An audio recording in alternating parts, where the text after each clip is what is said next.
ಆ, ಈ ಓ ಮಕ್ಕಳೇ,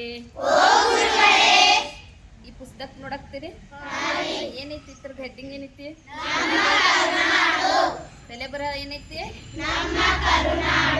ಇದೊಂದು ಸಂಪಾದಿತ ಕೃತಿ. ಡಾಕ್ಟರ್ ಸುನೀಲ್ ಪರಿಟನ್ ಅವರು ಸಂಪಾದಕರದಾರ. ಇದ್ರೊಳಗೆ 140 ಜನ ಕವಿಗಳು ಕವನಗಳನ್ನು ಬರೆದಿದ್ದಾರೆ. ಅದರೊಳಗೆ ನಾನು ಒಂದು ಬರೆದಿದ್ದೆ. ಅದು ಈ ಪುಸ್ತಕದೊಳಗೆ ಐತೆ.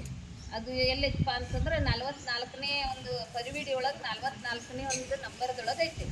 ಅದರ ಹೆಸರು ಚೆಲುವ ಕನ್ನಡ ನಾಡು ಅಂತ ಹೇಳಿ ಬರ್ತೀನಿ ನಾನು. ಅದನ್ನು ಓದ್ತೇನೆ, ಕೇಳಕ್ಕೆ. ಇಂಥವು 140 ಕವಿಗಳು ಇದ್ರೊಳಗೆ ಕರುನಾಡಿನ ಬಗ್ಗೆ ತಮ್ಮ ಒಂದು ಕವನ ರಚನೆಗಳನ್ನು ಮಾಡಿದ್ದಾರೆ.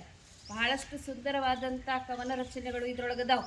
ನಿಮಗೆ ಸಮಯ ಸಿಕ್ಕಾಗ ಗ್ರಂಥಾಲಯದೊಳಗೆ ಇರ್ತೈತಿ, ಓದ್ಬೇಕು. ಈಗ ನಾ ಬರೆದಿದ್ದು ಒಂದು ಓದ್ತೇನೆ.